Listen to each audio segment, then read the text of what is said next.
YouTube channel. Di video pembelajaran kali ini, kita akan mempelajari mengenai kepemimpinan pendidikan.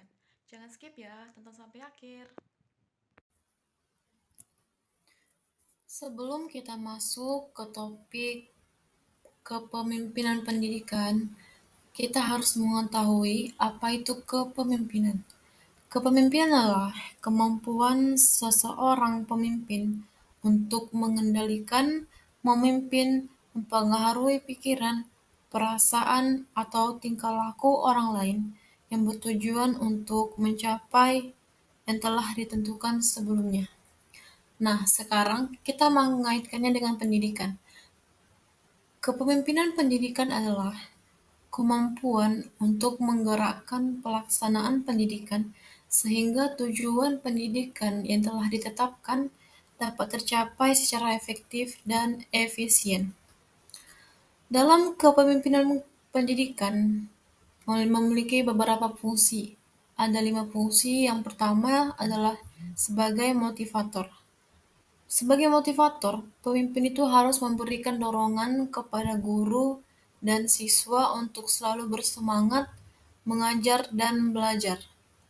Yang kedua adalah sebagai inovator. Pemimpin harus melahirkan ide-ide baru yang bisa meningkatkan kualitas sekolahnya. Yang ketiga adalah sebagai pengelola, yakni pemimpin harus mengatur dan mengoptimalkan sumber daya sekolah agar lebih efektif dan efisien. Yang keempat adalah sebagai teladan. Pemimpin dalam pendidikan harus menjadi contoh bagi seluruh warga sekolah agar dapat dicontoh dengan baik dan para guru, siswa, dan staf lainnya dapat mencontoh apa yang dilakukan oleh pemimpin tersebut. Yang kelima ataupun yang terakhir adalah sebagai penghubung. Sebagai penghubung, pemimpin itu harus berkomunikasi dengan orang tua, masyarakat, dan pemerintah. Selanjutnya, kita masuk ke karakteristik kepemimpinan itu sendiri. Karakteristiknya ada 10. Yang pertama adalah visioner. Pemimpin itu harus memiliki visi misi yang jelas dan mampu mengkomunikasikan visi misi tersebut kepada guru, staf, dan siswa. Yang kedua, menjadi inspiratif. Pemimpin itu harus dapat menginspirasi dan memotivasi guru, staf, dan siswa untuk mencapai tujuan pendidikan. Yang ketiga adalah kolaboratif. Pemimpin itu harus bekerja sama, dapat bekerja sama dengan guru, staf, siswa, dan komunitas untuk mencapai tujuan pendidikan. Yang keempat adalah berorientasi pada hasil. Seorang pemimpin harus berfokus pada hasil yang ingin dicapai dan terus memantau kemajuan itu sendiri. Yang kelima adalah komunikatif. Pemimpin harus berkomunikasi dengan efektif.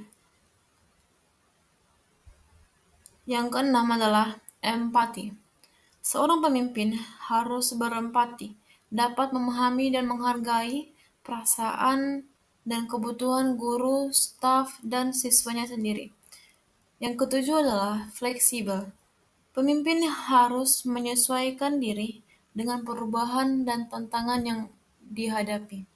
Yang kedelapan, integritas. Pemimpin harus memiliki integritas yang tinggi dan dapat menjadi contoh yang baik bagi guru, staf, dan siswa itu sendiri. Yang kesembilan adalah kreatif. Pemimpin harus berpikir kreatif dan inovatif dalam menghadapi tantangan dan mencari solusi jika memiliki masalah. Yang ke-10 ataupun terakhir adalah berorientasi pada pembelajaran. Seorang pemimpin harus meningkatkan kualitas pembelajaran dalam sekolahnya.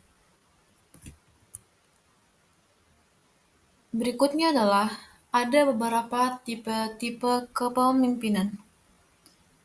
Yang pertama adalah kepemimpinan demokratis.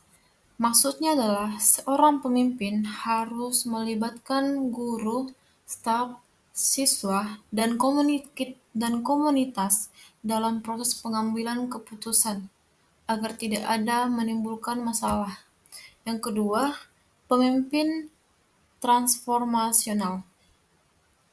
Seorang pemimpin harus menginspirasi dan memotivasi guru, staf, siswa untuk mencapai tujuan bersama. Jangan bekerja secara tertutup. Yang ketiga, kepemimpinan servant. Kepemimpinan servant adalah pemimpin yang harus fokus pada kebutuhan dari warga sekolahnya, kebutuhan dari guru, staf, siswanya, serta berusaha membantu mereka untuk mencapai tujuan. Yang terakhir adalah kepemimpinan kolaboratif.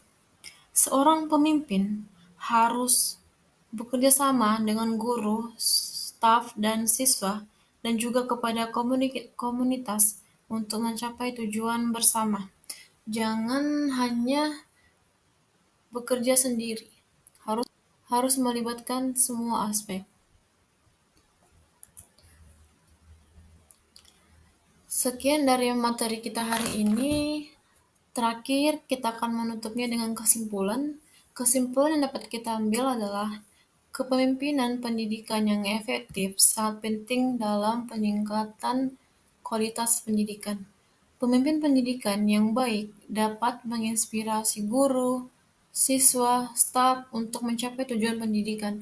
Dengan pemimpin pendidikan yang demokratis, transformasional, servan, dan kolaboratif, kita dapat menciptakan lingkungan pendidikan yang berkualitas. Sekian pembelajaran kita hari ini. Terima kasih.